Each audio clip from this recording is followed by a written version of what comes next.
महायुतीचे 9च्या 9 उमेदवार निश्चितपणाने जिंकून येतील। सर्व लोकप्रतिनिधीवरती आमचा पूर्ण विश्वास आणि भरोसा आहे। महाराष्ट्राच्या विकासाला चालना देण्यासाठी महायुतीला साथ देण्याचा निर्णय राज्यातल्या बहुतांश आमदारांनी, आमच्या महायुतीचा तर घेतलेलाच आहे, पण बहुतांश आमदारांनी घेतलेला आहे आणि निश्चितपणाने विजय हा महायुतीचा असेल। पण घोडे बाजार खूप झालेला आहे आणि सदाभाऊंकडे आर्थिक ताकद कमी आहे, त्यामुळे सदाभाऊ पडतील अशी चर्चा आहे।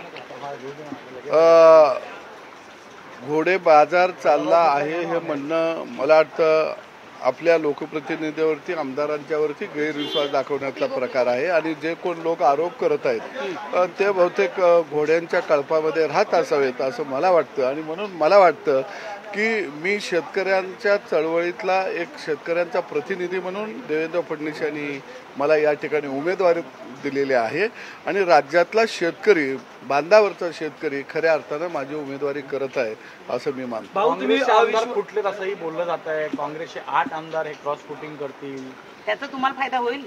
लोकशाहीमध्ये भारतरत्न डॉक्टर बाबासाहेब आंबेडकरांनी प्रत्येकाला मताचा अधिकार दिलेला आहे आणि मला वाटतं प्रत्येक विवेकबुद्धीला स्मरून आपलं मतदान यावेळच्या निवडणुकीमध्ये होईल असं मला वाटतं। मुद्दा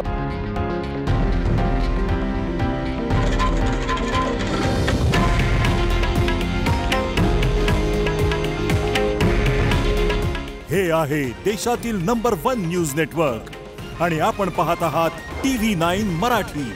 काळजी तुमची, हित महाराष्ट्राचं।